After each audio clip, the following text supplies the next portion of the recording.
Muy bien, bienvenidos. Hoy vamos a estar hablando acerca del bautismo en el Espíritu Santo. Y quiero recordar cómo la iglesia del Antiguo Testamento, la iglesia que comenzó después de que Jesucristo ascendió a los cielos, la iglesia con la cual comenzaron los apóstoles que Jesús había dejado, los discípulos ya hechos apóstoles que el Señor había dejado, esta iglesia se movía en lo sobrenatural de una manera impresionante a través del poder del Espíritu Santo. El Señor, sin embargo, quiere que hoy en día nosotros tengamos ese mismo poder sobrenatural para que la visión que Él comenzó cuando Él vino a la tierra pueda continuar y pueda expandirse por los últimos rincones de este planeta. Jesús dijo que sus discípulos continuarían esta misma obra de milagros que Él había hecho y que mayores obras se harían. La sanidad de los prodigios, las señales, las maravillas que Él había comenzado y se llegarían a ver de una manera pues muy espectaculares en estos tiempos, ¿verdad? Sin embargo, todo esto no es posible sin el poder del Espíritu Santo en la vida de los creyentes. Por lo tanto, es necesario hablar del bautismo en el Espíritu, precisamente. El profeta Joel, en el Antiguo Testamento, lo llamó derramamiento para los últimos días. Juan el Bautista, por su parte, y Pedro le llamaron bautismo en el Espíritu Santo, que es lo mismo. Joel capítulo 2, versículo 28 al 30, dice: y después de esto, derramaré mi espíritu sobre toda carne, y profetizarán vuestros hijos y vuestras hijas. Vuestros ancianos soñarán sueños, y vuestros jóvenes verán visiones. Y también sobre los siervos y sobre las siervas derramaré mi espíritu en aquellos días. Y daré prodigios en el cielo y en la tierra, sangre y fuego y columnas de humo. Juan el Bautista también lo anunció y lo leemos allí en Marcos capítulo 1 versículo 8, como lo habla. Él dice: yo a la verdad os he bautizado con agua, pero Él os bautizará con Espíritu Santo. Se estaba refiriendo, cuando dice Él, precisamente a Jesús. Entonces, hemos estado hablando de bautismos y yo quisiera hacer un breve repaso al respecto. Primero, somos sumergidos en tres bautismos. El primero de ellos que hablamos fue bautismo en agua. Los hombres, la iglesia, nosotros, bautizamos en agua para evidencia de que la persona efectivamente ha creído y es obediente. Y luego está el bautismo en el Espíritu Santo. ¿Quién lo hace? Es Jesús. Jesús bautiza en el Espíritu Santo para investir de poder al creyente y así este creyente pueda moverse en lo sobrenatural de Dios para la obra del ministerio. Y está también algo que ya vimos que se llama el bautismo en el cuerpo de Cristo. El Espíritu Santo es el que bautiza en el cuerpo de Cristo, que es la iglesia, para activar la funcionalidad de dones, para echar a andar los talentos y la interacción entre los creyentes mismos, ¿verdad? El Padre entonces dice: mi Hijo Jesús los bautiza en el Espíritu Santo, pero el Espíritu Santo por su parte los bautiza en el cuerpo de Cristo, que es la iglesia. Y la iglesia, es decir, nosotros, bautizamos a la gente en agua, ¿verdad? Entonces, el Espíritu Santo tiene varias manifestaciones de poder cuando llega a bautizar a una persona. Y vemos que Juan el Bautista anunció ciertos eventos de lo que hace el Espíritu Santo. Y por ejemplo en Lucas capítulo 1 versículo 13 al 15 habla del anunciamiento de su nacimiento por el Espíritu Santo, ¿verdad? Y vemos como en Lucas capítulo 1 versículo 44 el Espíritu Santo llega a Juan desde el vientre de su madre. Juan mismo tiene un bautismo en el Espíritu Santo desde el vientre de su madre, ¿verdad? Elizabeth. Marcos capítulo 1, versículo 8 al 11 nos habla de cómo se anuncia a Jesús por el Espíritu de Dios. Juan capítulo 1, versículo 29, recordamos cómo se anuncia a Jesús por el Espíritu como el Cordero de Dios. Y en Juan capítulo 1, versículo 33, Juan el Bautista reconoce por el Espíritu Santo quién es Jesús, ¿verdad? El Mesías, el Salvador del mundo que quita el pecado. Por su parte, Jesús, la Biblia nos enseña que es engendrado por el Espíritu, en Lucas capítulo 1, versículo 35, que el Espíritu Santo desciende sobre Jesús para bautizarlo. En Lucas capítulo 1, en Marcos capítulo 1, versículo 8 al 11, se nos enseña cómo Jesús es guiado por el Espíritu. En Lucas capítulo 4, versículo 1, cómo Jesús es investido por el poder del Espíritu Santo también.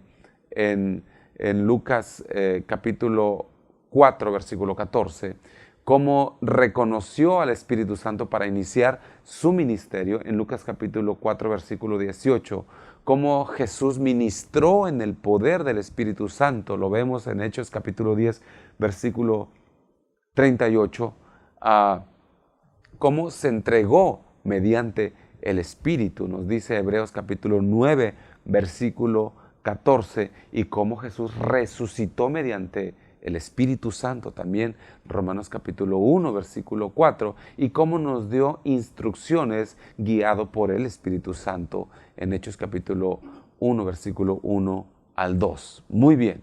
Entonces, a final de cuentas, ¿qué es el bautismo en el Espíritu Santo? Porque vemos cómo ese bautismo llevó a Jesús por todo su ministerio y cómo trató también con Juan el Bautista antes de que llegara Jesús incluso. ¿Qué es el bautismo en el Espíritu Santo? Es el sumergirse sencillamente en la plenitud de Él para todo aquel que cree. El Espíritu Santo mora dentro de todos aquellos que creemos y que tenemos a Jesús como nuestro Señor y como nuestro Salvador. Y Dios pone en nosotros su Espíritu para guiarnos, para ayudarnos por este morar del Espíritu en el creyente, que esa es una evidencia de que Él está con nosotros, ¿verdad? De que Él es fiel a su palabra. El bautismo del Espíritu Santo habla de que Él está en nosotros, pero hay un nivel mayor, ¿verdad? Y este nivel tiene que ver con un bautismo en el Espíritu Santo. Nosotros encontramos que Jesús sopla sobre los discípulos y les dice: reciban el Espíritu Santo. Pero después esos mismos que habían recibido el Espíritu Santo tienen que esperar el bautismo en Hechos para que en el aposento alto venga y sean bautizados con el Espíritu Santo. Nosotros decimos, bueno, ¿qué no habían recibido el Espíritu Santo cuando Jesús sopló sobre ellos? Sí, recibieron para que el Espíritu Santo estuviera dentro de ellos. Pero aun cuando recibimos el Espíritu Santo en el momento que creemos en Jesús, hay un nivel mayor que tiene que ver con bautizarnos dentro del Espíritu Santo en toda plenitud. Y cuando esta gente fue bautizada en el Espíritu Santo, entonces se desataron los dones, las capacidades, las habilidades sobrenaturales para obrar señales, prodigios, milagros, ¿verdad? Entonces, eso quiere decir que una persona pudiera tener el Espíritu Santo por haber creído en Cristo Jesús, pero no necesariamente estar bautizada, sumergida en la plenitud de poder del Espíritu Santo. Hechos capítulo 2, versículo 2 al 15, nos relata qué es lo que sucedió cuando el Espíritu Santo vino y bautizó a esta gente que ya había recibido por soplo de Jesús el Espíritu, pero les faltaba el bautismo. Y el Señor les dijo: no se muevan hasta que venga sobre ustedes el Espíritu Santo, los bautice, y entonces tendrán poder, que es lo que necesitamos para testificar. Dice este pasaje: cuando llegó el día del Pentecostés, estaban todos unánimes, juntos. Y de repente vino del cielo un estruendo como de un viento recio que soplaba, el cual llenó toda la casa donde estaban sentados. Y se les aparecieron lenguas repartidas como de fuego, asentándose sobre cada uno de ellos. Y fueron todos llenos del Espíritu Santo, y comenzaron a hablar en otras lenguas, según el Espíritu les daba que hablasen. Moraban entonces en Jerusalén judíos, varones piadosos, de todas las naciones bajo el cielo. Y hecho este estruendo, se juntó la multitud, y estaban confusos porque cada uno les oía hablar en su propia lengua. Y estaban atónitos y maravillados, diciendo: mirad, ¿no son galileos todos estos que hablan? ¿Cómo pues les oímos nosotros hablar cada uno en nuestra lengua en la que hemos nacido? Partos, medos, elamitas, y los que habitamos en Mesopotamia, en Judea, en Capadocia, en el Ponto y en Asia, en Frigia y Panfilia, en Egipto, y en las regiones de África, más allá de Cirene, y romanos aquí residentes, tanto judíos como prosélitos, cretenses y árabes, les oímos hablar en nuestras lenguas las maravillas de Dios, y estaban todos atónitos y perplejos, diciéndose unos a otros, ¿qué quiere decir esto? Mas otros, burlándose, decían, están llenos de mosto. Entonces Pedro, poniéndose en pie con los 11, alzó la voz y les habló diciendo, varones judíos, y todos los que habitáis en Jerusalén, esto os sea notorio y oíd mis palabras, porque estos no están ebrios como vosotros suponéis, puesto que es la hora tercera del día. Y si vemos más adelante, Pedro empieza a explicar cómo lo que estaban mirando y que les estaba produciendo confusión realmente era un asunto planificado desde hacía muchísimos años atrás y que había sido anunciado por los profetas y que estaban mirando el cumplimiento de algo tan esperado por tantos siglos. Cuando alguien es lleno del Espíritu Santo, por lo general, puede el Espíritu Santo manifestarse con expresiones que antes al individuo no le eran conocidas. Hay personas quienes ríen como en un éxtasis de gozo, hay quienes caen al suelo, hay quienes tiemblan, otros más lloran sin aparente causa, otros están como borrachos. Pero una cosa es cierta, el toque del Espíritu Santo es soberano cuando nosotros lo dejamos actuar como Él quiere. La Biblia dice que cuando la presencia de Dios venía a la tierra en el Antiguo Testamento, era tan poderosa la manifestación de su presencia que los montes humeaban, las piedras, las rocas se partían en dos, la creación misma gemía, los mares bramaban y la expresión de la naturaleza era tal que nada era igual, todo se alteraba en un momento cuando la presencia de Dios bajaba a tocar la tierra misma se conmueve cuando es tocada por su presencia. Es por eso que a veces cuando una persona es tocada por el Espíritu Santo en un momento de bautismo, la persona puede llorar, gritar, temblar, caer y si somos nosotros obedientes a los impulsos del Espíritu Santo, no vamos a detenerlo porque vamos a entender que Él es soberano, Él es Dios. Nosotros no le vamos a decir a Él cómo moverse, nosotros no le vamos a decir qué hacer y qué no hacer, porque Él es nuestro Señor, Él es nuestro Dios y nuestro cuerpo va a reaccionar a la cercanía de su presencia. Cuando en el libro de los Hechos cayó el Espíritu Santo sobre las personas que estaban orando en el aposento alto, fue, dice la Biblia, que como un gran estruendo, un ruido que atrajo a multitudes. No fue algo que pudo ocultarse. Todos en la ciudad se enteraron y como consecuencia no entendieron qué estaba ocurriendo. Fueron criticados y fueron tomados por ebrios. El apóstol Pedro tuvo que ponerse de pie y explicarles a la gente qué es lo que estaba pasando. La sobrenaturalidad del Espíritu Santo invadió ese lugar y soberanamente ellos comenzaron a ser arropados por su presencia, sobrecogidos por su presencia, y fue algo que no podían ellos negarse, ¿verdad? Tú puedes negarte al Espíritu Santo y a su manifestación si así quieres, pero también si tú quieres puedes dejarlo fluir y puedes permitir que Él haga contigo lo que Él quiera porque tú le perteneces.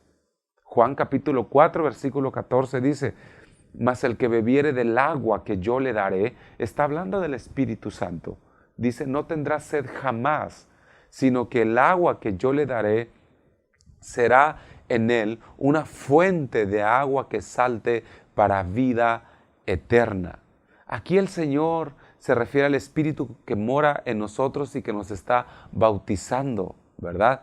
Hay un pozo, hay una fuente dentro de cada uno de nosotros, pero cuando uno recibe el Espíritu o el bautismo en el Espíritu Santo, uno es sumergido en ese Espíritu. Entonces se puede comparar a uno tomando un vaso de agua, ¿verdad? Uno se toma un vaso de agua, pero imagínate este vaso de agua metido dentro de más agua. Entonces es como cuando una persona estando llena de agua se mete en lo profundo del mar, queda cubierta por toda el agua. La diferencia no está en el agua, sino en la medida del agua, en la medida del poder en esa persona, ¿verdad? Entonces nos damos cuenta que el Espíritu Santo pudiera estar con nosotros, ¿verdad? Pero ese es un nivel. El Espíritu Santo está en todo lugar, puede estar junto a cualquier persona, pero no dentro de todos. O sea, no en toda la gente redarguye, no a todos dirige, no a todos habla, aunque está en todos lados, ¿verdad? En este mismo momento que está usted tomando su academia, el Espíritu Santo está con nosotros, ¿verdad? De una manera diferente a como Él está en la calle. Aquí Él está y Él está dirigiéndote a poner atención, dirigiéndote a tomar notas, a escribir, dirigiéndote a permitir que se ore por ti, que se te instruya, etc. En Juan capítulo 14, versículo 15 al 17 dice: si me amáis, guardad mis mandamientos, y yo rogaré al Padre, y os dará otro consolador para que esté con vosotros para siempre, el Espíritu de verdad, al cual el mundo no puede recibir. O sea, el mundo no tiene el Espíritu Santo, porque no le ve ni le conoce, pero vosotros le conocéis porque mora con vosotros. Y aquí viene lo segundo: y estará en vosotros, ¿verdad? Entonces, lo segundo es que Él está en nosotros desde el primer momento en que nosotros le recibimos como Señor y Salvador y nacemos de nuevo. Juan capítulo 20, 22 dice: y habiendo dicho esto, sopló y les dijo: recibid el Espíritu Santo. Es lo que yo les decía en un principio, a diferencia de cuando fueron bautizados en el Espíritu Santo. Ahora, el Espíritu Santo está sobre nosotros. Él viene con una gracia especial para derramar su unción y darnos poder para testificar. A esto se le llama bautismo en el Espíritu Santo. Lucas capítulo 24, versículo 49 dice: he aquí, yo enviaré la promesa de mi Padre sobre vosotros, pero quedaos vosotros en la ciudad de Jerusalén hasta que seáis investidos, es decir, bautizados de poder desde lo alto. Hechos capítulo 1, versículo 8 dice: pero recibiréis poder cuando haya venido sobre vosotros el Espíritu Santo, y me seréis testigos. Entonces, hasta que viene sobre nosotros, nos envuelve, nos impele, nos arropa, nos constriñe, nos pierde dentro de Él, nos sumerge dentro de Él. Es cuando nos da entonces poder para testificar, para predicar, para sanar enfermos, para echar fuera demonios. Y es muy necesario que usted sea bautizado en el Espíritu Santo también, porque es lo que le da poder para penetrar las tinieblas. Es por eso que dice: recibiréis poder cuando haya venido sobre vosotros el Espíritu Santo, y me seréis testigos en Jerusalén, en toda Judea, en Samaria y hasta lo último de la tierra. El bautismo en el Espíritu Santo es para investir de poder a los creyentes. Los discípulos tuvieron el mismo espíritu que había morado en Jesús durante su ministerio, y entonces así continuar el ministerio sobrenatural que habían comenzado. Esto es lo que distingue aún hoy en día a los cristianos bautizados en el Espíritu Santo del resto de la gente: el poder sobrenatural. Cuando nosotros predicamos sin el poder de Dios, nos convertimos solamente en gente que informa, pero que no tiene el poder de transformar, ¿verdad? Entonces, el reino tiene que ver con la palabra que no solamente informa, sino que transforma, ¿verdad? El reino de los cielos no consiste en comida ni bebida. El reino de los cielos tiene que ver con poder de Dios. Y si este poder de Dios no lo entendemos a través del Espíritu Santo, realmente nos convertimos en gente que tendremos muchos intentos, que tendremos muchas quizá cosas creativas estratégicas, pero sin poder no funciona. Ningún don, ningún talento, ninguna buena idea, ninguna estrategia funciona si no está el poder, el investimiento del poder del Espíritu Santo en esa iglesia, en ese plan, en esa idea. El Espíritu Santo es el Señor, es el soberano, es el dueño de la mies, es el que pastorea la mies. Necesitamos depender de Él y ser sumergidos en Él. En eso consiste el Espíritu Santo. Esta noche van a orar por usted y sé que en los siguientes minutos el Señor va a llenar esa sed que usted tiene de tener el Espíritu Santo y de ser lleno de poder para ir y predicar, anunciar con señales, prodigios y maravillas el mensaje. Que Dios les bendiga.